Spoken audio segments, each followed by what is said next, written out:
தினமொரு வசனம். மத்தேயு 15வது அதிகாரம் 28வது வசனம்.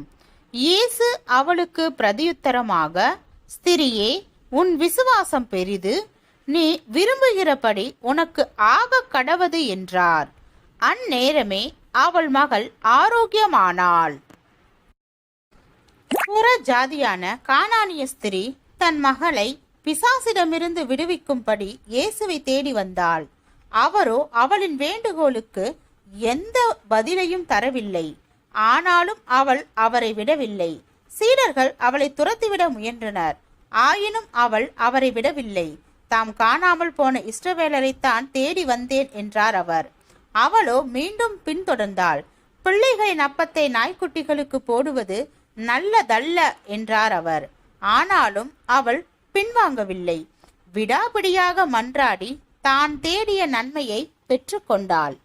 இவள் தான் தேடி வந்த நன்மையை பெற வாய்ப்பே இல்லை என்ற நிலையில் இருந்த போதும் அவள் உறுதி குலையாமல் பின்தொடர்ந்து வந்து பெற்றுக்கொண்டாள். வேறு எந்த வழியிலும் தன் மகள் சுகமடைய வாய்ப்பு இல்லை என்பதை அவள் அறிந்திருந்ததால் இயேசுவிடம் விடாபிடியாக மன்றாடி பெற வேண்டிய கட்டாயத்தை அவள் உணர்ந்திருந்தாள். பொருளாதார நெருக்கடியில் சிக்கிக்கொண்ட ஒருவர் எவ்வளவோ ஜெபித்தும் நிலைமைகளில் எந்த மாற்றத்தையும் காணவில்லை. எவ்வளவோ ஜெபித்தும் எந்த பலனையும் நீங்கள் காணவில்லையே, பின்னர் ஏன் தொடர்ந்து ஜெபிக்கின்றீர்கள் என்று கேட்டார் ஒருவர். அதற்கு அவர், என்னுடைய பிரச்சனைக்கு கர்த்தர் எதையாவது செய்தாலொழிய வேறு எந்த வழியிலும் தீர்வு இல்லை.